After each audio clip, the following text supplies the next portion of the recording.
Hello, I'm Chris Sleight, the editor of Construction Europe magazine, and I'd like to spend a few minutes talking about the CE 100, our league table of Europe's 100 largest construction companies. The real story this year has been the great strides that Spain's construction groups have made up the rankings. In fact, 10 of the 11 Spanish companies in the CE 100 improved their rankings this year. In the top 10, ACS has moved up to third place and could challenge France's Bouygues for its long-held second position in years to come. Vinci, however, looks secure in first place. Elsewhere in the top 10, Ferrovial moved up one place to fifth and FCC moved up 2 places to seventh. While outside the top 10, Acciona is in 12th place, just behind the UK's Balfour Beatty in 11th.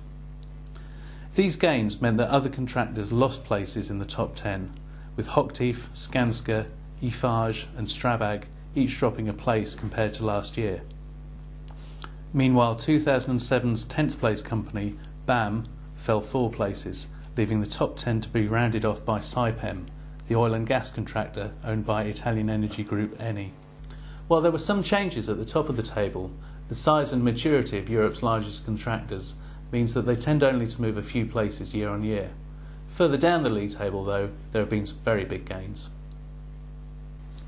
Last year, Tecnimont was ranked a lowly 94th, but its merger with Maire Engineering has seen it climb in a massive 47 places to be ranked 47th. Other big climbers this year included several other companies in the oil and gas contracting sector, most notably Petrofac and Techint. The highest climbing general contractor was Belgium's Besix, which is one of the joint venture partners currently building the world's tallest building, the Burj Dubai in the United Arab Emirates. In contrast, the biggest faller this year was Greece's largest contractor, Technical Olympic Group, which dropped 25 places from 38th to 63rd.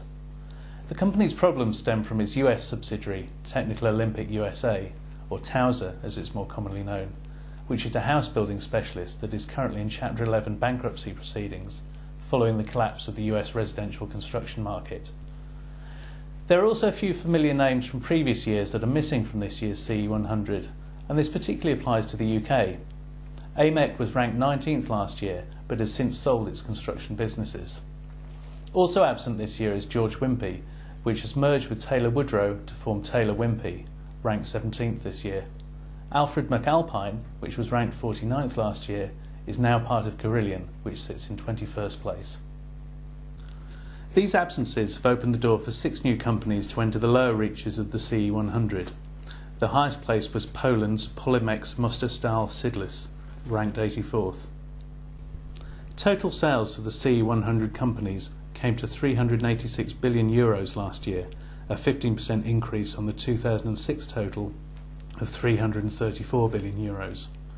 It was the 7th straight year of revenue growth for the group, and also the 3rd straight year of double-digit growth. Profits were also up this year, with the average operating margin rising just over a quarter of a percentage point to 7.19%. The improvement in profitability was not as stark as the jump from 2005 to 2006, but it was an improvement nonetheless. Like revenues for the CE 100, profitability has improved year on year for the last 7 years. Thanks for your attention, and I hope you found this video interesting. If you'd like to know more about the CE 100, please visit our website khl.com, where you can download the July-August edition of Construction Europe in PDF format.